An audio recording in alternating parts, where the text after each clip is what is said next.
दोस्तों एक प्रधान चुटकियों में समस्या का समाधान करने के लिए वो विख्यात था। दोस्तों अपने चौपाल को लगा के अपने ग्राम पंचायत की सारी समस्या सुन ही रहा था, तभी वहां पर एक विधवा औरत आ जाती है जिसके पति की 2 साल पहले मौत हो गई थी। दोस्तों वो अपनी गुहार लेकर आती है कि मुझे मेरी विधवा पेंशन बनवा दीजिए ताकि मेरा भी कुछ सहारा बन सके।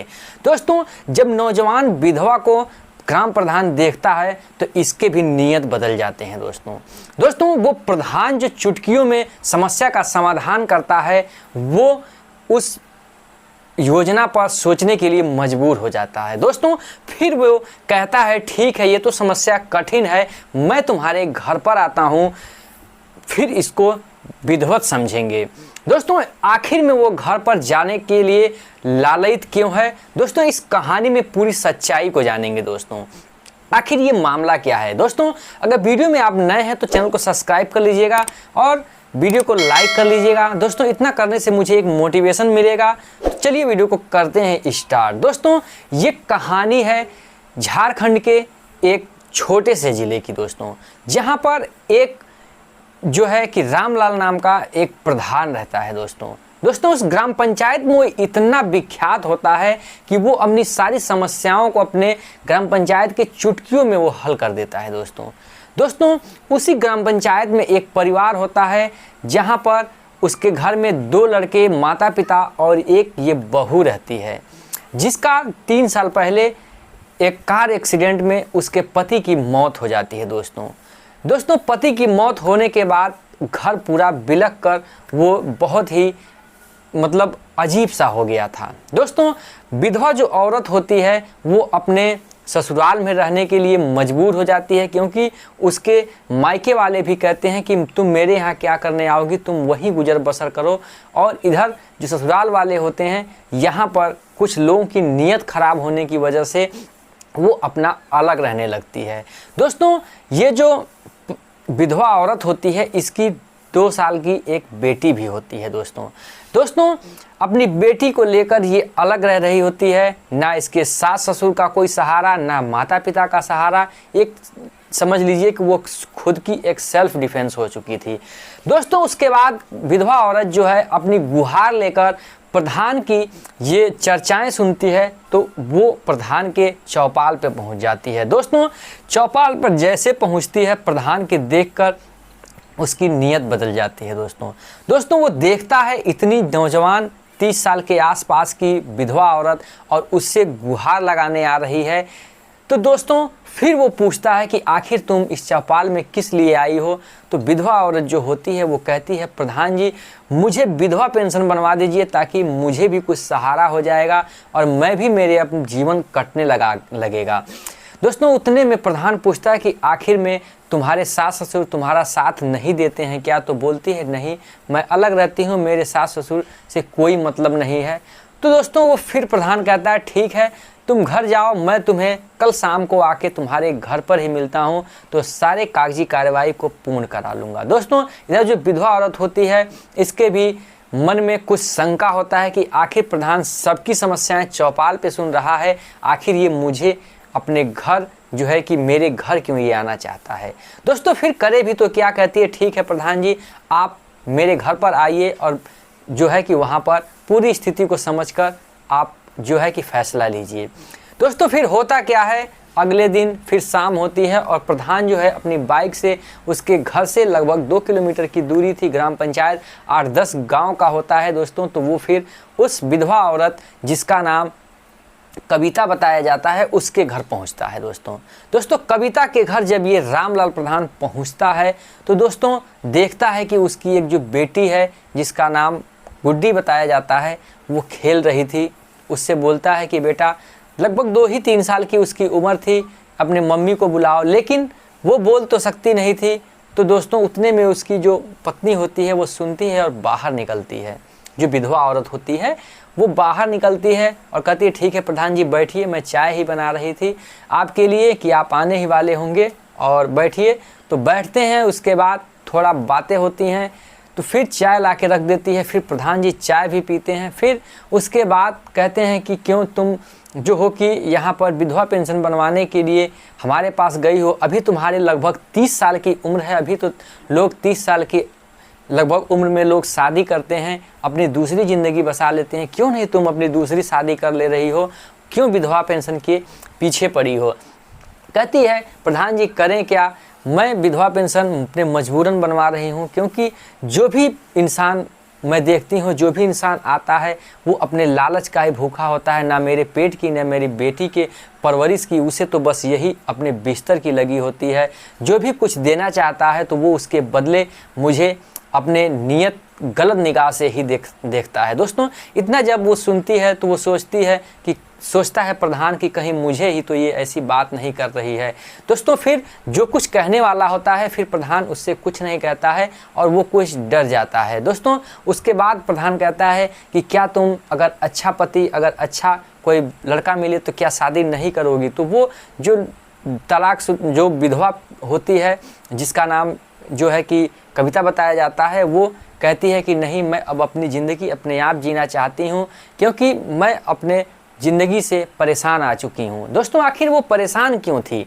दोस्तों फिर क्या होता है, प्रधान जी वहाँ से उठते हैं और उसके जो ससुर के घर, पुराने घर पे जहाँ पर उसके ससुर और उसकी फैमिली रह रही होती है, वहाँ पहुँचते हैं। क्योंकि जो विधवा औरत कविता होती है इसका एक देवर होता है जिसका नाम महेश बताया जाता है, और उसके ससुर के पास पहुंचते हैं तो कहते हैं क्या बात, अपनी जो बहू को क्यों उतनी दूर अकेले छोड़ रखे हो, क्या वो गलती की, क्यों नहीं यहाँ रहना चाहती है। तो वो बताता है उसका ससुर कि देखो उसके में कोई गलती नहीं, वो बहुत सुशील सज्जन और पढ़ी लिखी और होशियार जो है कि मेरी जो कि पतो है, मेरा बेटा मर गया, मैं क्या करूं, रो रो के सिसकने लगता है और मैं तो अब परेशान हूं कि उसकी ज़िंदगी कैसे कटेगी और मैं उसे खिला पिला और सारी परवरिश भी नहीं कर सकता, कितनी दिन मैं करके। लेकिन वो खुद यहाँ से चली गई क्योंकि ये जो मेरा छोटा लड़का है ये इतना निकम्मा, लायक और इतनी दरुहा शराबी है जिसकी वजह से यहाँ पर बहुत सारे निठल्लों को लेकर आता है, दोस्तों फ्रेंडों को लेकर आता है और वो लोग इसको विधवा औरत समझकर इससे कुछ छेड़छाड़ करने लगे। कई बार ऐसा मामला हुआ जिसकी वजह से वो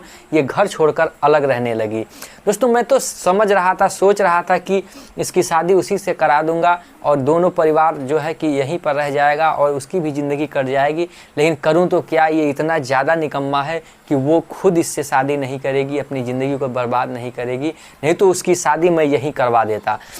इतना सुनते हैं प्रधान जी और फिर कहते हैं ठीक है, बाकी सब बातें होती हैं और उसके बाद प्रधान जी चले जाते हैं अपने घर पर। फिर उसके अगले दिन वो ब्लॉक पे अपने पहुंचते हैं। ब्लॉक पे पहुंचने के बाद फिर वहाँ भी कुछ प्रधानों से बात करते हैं। उसमें एक प्रधान जो उसकी जो उम्र लगभग में 30-32 साल के आसपास की ही थी, तो सोचते हैं इससे बात करते हैं, हो सकता है कि ये रेडी हो जाए। तो वो बताते हैं उसकी एक बेटी है और ऐसी ऐसी बात है, विधवा औरत है। तो प्रधान गर्म हो जाता है कि आप क्या सोच रहे हैं, मैं एक कुंवारी लड़की से शादी करूँगा, मैं ऐसी जो है कि विधवा औरत से शादी नहीं करूंगा, मेरी रेपुटेशन आप क्या समझ रहे हैं।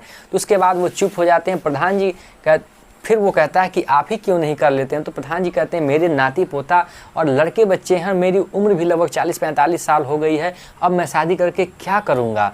और जो है कि फिर उसके बाद वो समझाते हैं। फिर वहाँ से मन मार के फिर सीधे वो स्कूल में आते हैं और स्कूल में आने के बाद फिर वहाँ पर अपने स्कूल का जायज़ा ले ही रहे होते हैं, तभी देखते हैं कि जो मास्टर वहाँ का जो होता है वो बहुत ही एक अपने बच्चे से परेशान रहता है। दोस्तों फिर होता क्या है, उसकी सारी बात उससे पूछते हैं कि आखिर में ये बच्चा किसका है, क्या दिक्कत है, क्यों तुम इतने परेशान उदास बैठे हो। तो वो सारी बात बताता है। बताने के बाद प्रधान जी के मन में कुछ दिमाग में आता है, फिर वो वहाँ से चले जाते हैं। फिर पहुँचते हैं उसी विधवा औरत कविता के घर और उससे कहते हैं कि देखो मैंने तुम्हारे लिए एक काम ढूंढा है, अभी विधवा पेंशन का जो प्रोसेस है वो मैं रेडी रख रहा हूँ, लेकिन तुम ऐसा करो कि स्कूल में 1-2-4 दिन में सीट खाली हो रही है, वहीं पर तुम्हें लगवा दे रहा हूँ और वहीं पर खाना बनाना और उसके बाद अपना भी कुछ भरण पोषण होता रहेगा और तुम्हारा भी कुछ खर्चा चलता रहेगा।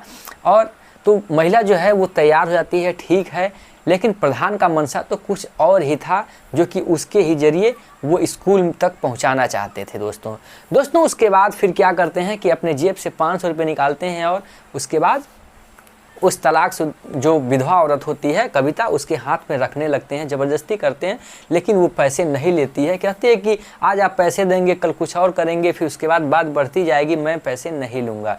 लेकिन प्रधान जी लाख नहीं मानते, उसकी बेटी के हाथ में पकड़ा के चले जाते हैं।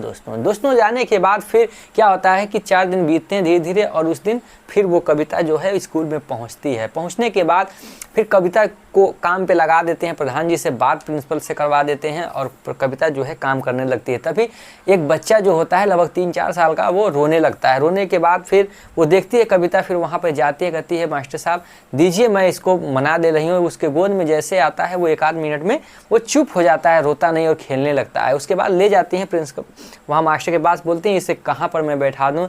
तो कहते हैं ये मेरे सामने बैठा दो और कोई दिक्कत नहीं है। तो कहती हैं देखो, कोई भी नालायक माता पिता है जो कि अपनी हवस के भूख में बच्चे को स्कूल भेज देता है, और यहाँ पर जो है कि ये पढ़ने के लायक भी नहीं है, और उसे पढ़ने के लिए स्कूल भेजा गया है, और खुद ये तो बोल नहीं पा रहा, अपनी बला को स्कूल में लोग टाल के चले जाते हैं। दोस्तों इतना कहकर वो इधर आके अपने जो सहपाठी होती हैं, जो खाना बना रहे थे, उनके पास आती है। तो वो लोग कहती हैं तुमने क्या बोल रखा, वो मास्टर जी का ही बेटा है और उन्हें आप ऐसे ही बोल दिया।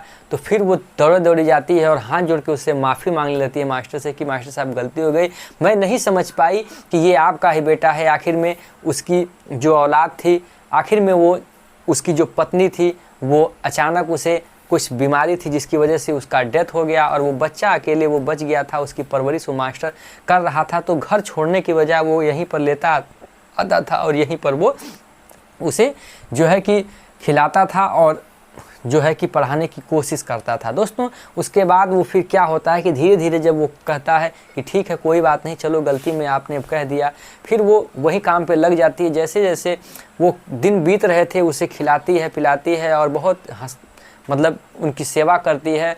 तो धीरे धीरे उसकी जो गुड्डी लड़की होती है और वो लड़का धीरे धीरे घुल मिल जाते हैं, और उसमें प्रेम और स्नेह तैयार हो जाता है। मास्टर को भी अच्छा लगने लगती है, और इसके बर्ताव और काम और सभी के बर्ताव नज़रिए बहुत अच्छे दिख रहे थे। उसके बाद सोचते हैं कि क्यों ना मास्टर, फिर प्रधान से बात करते हैं कि मेरी भी उम्र 30-31 साल है, मेरा एक बेटा है और उसकी एक बेटी है, क्यों ना इससे शादी हो जाती तो अच्छा होता। तो प्रधान जी तो इसी के मनसे से उस कविता को वहाँ पर ले जाके जो है कि भोजन बनाने वाले के काम पे लगाए थे, ताकि इनका कुछ मामला बन सके। दोनों जब 2-4-6 महीने काम करेंगे तो दोनों का कुछ तो कुछ मिलाप होगा, कुछ ना कुछ कैरेक्टर दोनों का समझ आएगा कि आखिर ये किस हिसाब की ये महिला है। जब जो प्रधान फिर कहते हैं कि आप उस औरत को समझ चुके हैं बढ़िया से, तो प्रिंसिपल बोलते हैं, जो मास्टर होते हैं, कि हाँ मैं समझ चुका हूँ, वो अच्छी और सुशील और नेक महिला है, मेरी ज़िंदगी में आए, मैं उसे रेडी हूँ अपनी ज़िंदगी में लेने के लिए। फिर क्या होता है, प्रधान जी अगले दिन पहुंचते हैं, और पहुंचने के बाद उसके घर जो विधवा औरत कविता होती है उसके घर पहुंचते हैं, और उसके बाद कहते हैं कि बेटा तुम चाय बनाओ। तो फिर चाय बनाती है, चाय पीते हैं, कहते हैं कि और काम धाम सब अच्छा चल रहा है, पढ़ाई में वहाँ पर जो है खाना बनाने में मन लग रहा है, सब कुछ अच्छा है। तो कहती है हाँ सही है। कहते हैं कि आखिर जो वहाँ के टीचर हैं वो कैसे हैं, वो तुम्हें कुछ डांटते फटकारते कुछ ऐसा बोलते नहीं? बोलती नहीं, वो तो बहुत ही भगवान जैसे हैं, वो तो बड़ी हमारी केयर करते हैं।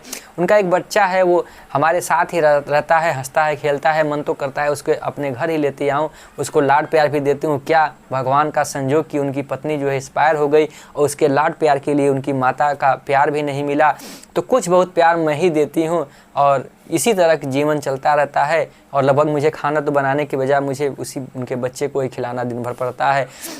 इतना कहती है। उसके बाद प्रधान कहते हैं कि ठीक है, क्या तुम उनसे शादी करना चाहोगी? इतना सुनकर उसके होश उड़ जाते हैं कविता के कि ये आप क्या कह रहे हैं, कि वो कहाँ एक स्कूल के टीचर जो कि 50,000 रुपये महीने उनकी सैलरी है, और मैं कहाँ एक गरीब झोपड़ी में रहने वाली विधवा औरत, और आप इनकी बात कर रहे हैं, मेरी कहाँ औकात जो उनसे शादी कर पाऊँ। कहते हैं तुम बताओ तुम्हें अच्छे हैं या नहीं? तो कहती है नहीं, मुझे तो अच्छे हैं, बहुत अच्छे और नेक दिल इंसान हैं, हम लोग घुल मिल भी गए हैं, लेकिन वो शादी जब करें तो बोलते हैं नहीं, उन्होंने ही कहा है कि मैं तुमसे शादी करना चाहता हूँ। तो इतने में जब इतना सुनती है कविता तो खुश हो जाती है, और खुशी के मारे उनके पैरों तले गिर जाती है। दोस्तों उस प्रधान के पैर पर गिर के और गिड़गिड़ा के रोने लगती है कि आपको मैंने कितना गलत इंसान समझा, कि आपकी नीयत कुछ गलत है, लेकिन आप तो भगवान है जिसने ज़िंदगी में मुझे, मेरे सास ससुर, मेरे माता पिता ने मेरी जो है कि इतना केयर नहीं किया जितना कि आप प्रधान होकर मेरी ज़िंदगी में जो है कि अगला मेरा जो है कि पति चुनने में लगाया है और मुझे साथ ही एक दूसरे को, मेरे जोड़े को मिलाया।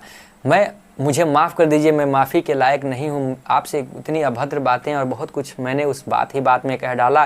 कहते हैं कोई बात नहीं, होता है, किसी की ज़िंदगी बच जाए हमारे लिए उतना ही काफ़ी है। दोस्तों फिर क्या होता है कि 12 दिसंबर सन 2023 को दोनों का एक रीति रिवाज से शादी होती है और हंसी खुशी वो लोग स्कूल में जो है कि पढ़ाता है मास्टर, और वहाँ पर उसके घर में वो सारा अपना देखभाल करती है और वो लोग हंसी खुशी रहने लगते हैं। तो दोस्तों आशा करता हूँ कि आपको ये कहानी बहुत ही पसंद आई होगी।